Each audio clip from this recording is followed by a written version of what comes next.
तो जैसा कि हम पहले वाले वीडियो में पढ़ रहे थे analysis and design of algorithm, तो छोटा सा एक रिकैप कर लेते हैं कि अभी तक हमने क्या क्या पढ़ा है। तो चलिए पीछे से शुरुआत करते हैं।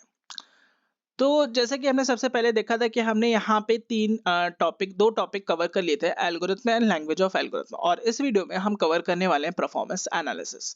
ठीक है, तो जल्दी से क्विक रिव्यू करते हैं कि एल्गोरिथम होता क्या है। तो algorithm is a sequence of computation step that transforms the input into the output. कुछ कंप्यूटेशन स्टेप होते हैं जो कि इनपुट को आउटपुट में ट्रांसफर करते हैं। ये एक स्पेसिफिक पर्पस के लिए लिखी जाती है एल्गोरिथम। नेक्स्ट हमने इसके बाद पढ़ी थी कि कुछ कैरेक्टरिस्टिक्स जैसे कि इनपुट, आउटपुट, डिफाइटनेस, फाइनाइटनेस, इफेक्टिवनेस। तो ये 5 कैरेक्टरिस्टिक्स हमने यहाँ पे पढ़े थे। फिर नेक्स्ट हमने इसके बारे में पढ़ा था द स्टडी ऑफ एल्गोरिथम के बारे में। तो हमने यहाँ पे देखा था डिजाइनिंग क्या होता है, वैलिडेशन क्या होता है, एनालिसिस क्या होता है, टेस्टिंग क्या होता है। इसमें हम इस बारे में हमने पहले वाली वीडियो में काफी अच्छे से डिस्कशन किया था। फिर हमने देखे थे कि लैंग्वेज की एल्गोरिथम के कंपोनेंट क्या क्या होते हैं, लैंग्वेज ऑफ एल्गोरिथम क्या होते हैं। तो हमने यहाँ पे 10 कंपोनेंट्स देखे थे, comments, block, semicolons, assignment and statements, boolean statement, array, conditional statement, looping statement, case statement, input and output statement. तो ये सारी जो चीजें थी, ये सब एकदम जनरल प्रोग्रामिंग लैंग्वेजेस की चीजें थी। पर अब इसे हम सीडो कोड के फॉर्मेट में लिखेंगे। सीडो कोड क्या होता है? सीडो कोड एक ऐसा कोड होता है जो कि किसी लैंग्वेज स्पेसिफिक नहीं होता है। वो मतलब कि एक जनरल कोड होता है जिसे आप किसी भी लैंग्वेज में ट्रांसफॉर्म कर सकते हैं, किसी एक लैंग्वेज में, किसी दूसरी लैंग्वेज में, किसी और लैंग्वेज में, जो भी आपको लैंग्वेज आती है। पर आप उसे पढ़ेंगे तो आपको पता चलेगा कि आपको कैसे ये कंसेप्ट लगाना है। तो आगे बढ़ते हैं। तो नेक्स्ट हमारे पास आता है परफॉर्मेंस एनालिसिस। ये हमारे आज की वीडियो का मेन टॉपिक है। तो चलिए शुरुआत करते हैं परफॉर्मेंस एनालिसिस की। The performance of an algorithm is calculated by analyzing the computation, its time and storage requirement। तो भाई बेसिकली हमने बात करी थी, पहले ही बात करी थी कि परफॉर्मेंस का कैसे एनालिसिस करते हैं। तो परफॉर्मेंस एनालिसिस केवल दो चीजों पे मेजरली कंसर्न होता है, वो होता है हमारे पास time and storage. Time and storage, तो इसमें भी हम मोर स्पेसिफिकली हम बात करेंगे टाइम के बारे में इस पूरे वीडियो सीरीज में। तो पहले बात करते हैं स्पेस कॉम्प्लेक्सिटी की। तो स्पेस कॉम्प्लेक्सिटी क्या होती है? The space complexity of an algorithm is the amount of the memory it needed to run to its completion. The space needed by an algorithm is the sum of the two components, a fixed part and a variable part.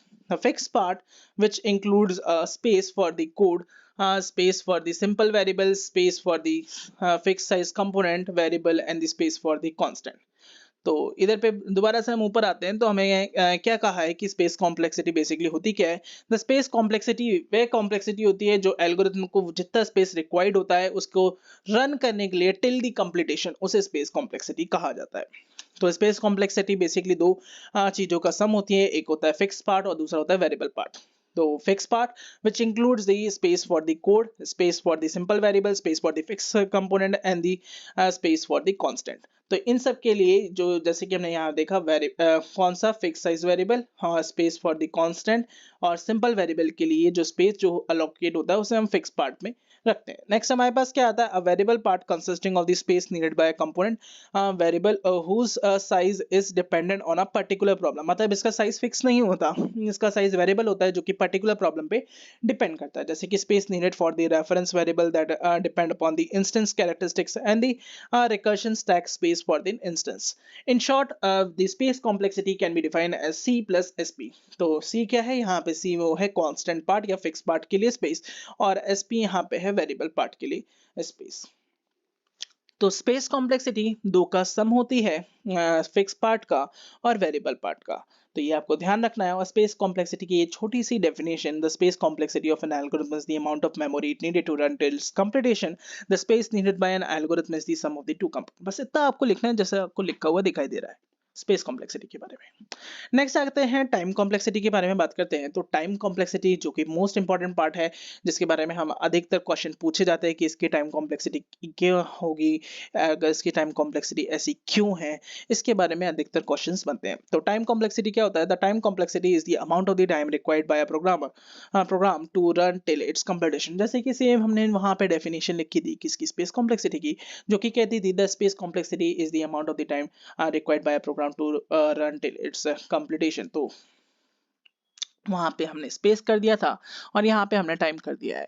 तो बात बिल्कुल same सी है और यहाँ पे हमने जो हमने यहाँ पे डेफिनेशन दी है वो भी बिल्कुल मैचिंग है, तो आपको याद करने में कोई प्रॉब्लम नहीं होगी। बस टाइम कॉम्प्लेक्सिटी में आपको टाइम चिपकाना है, वहाँ पे स्पेस चिपकाना था।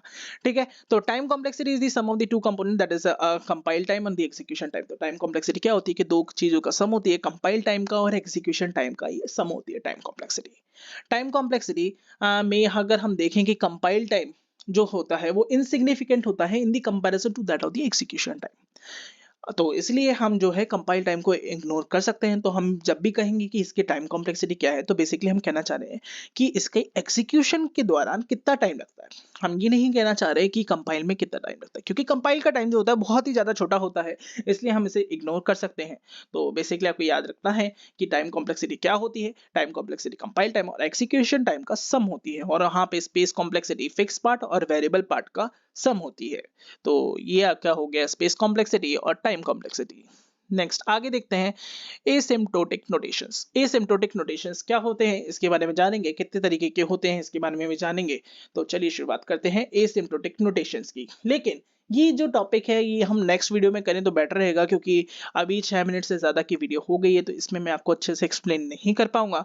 तो नेक्स्ट वीडियो में हम देखेंगे एसिम्प्टोटिक नोटेशन। आज की वीडियो को बस इतना ही रखते हैं।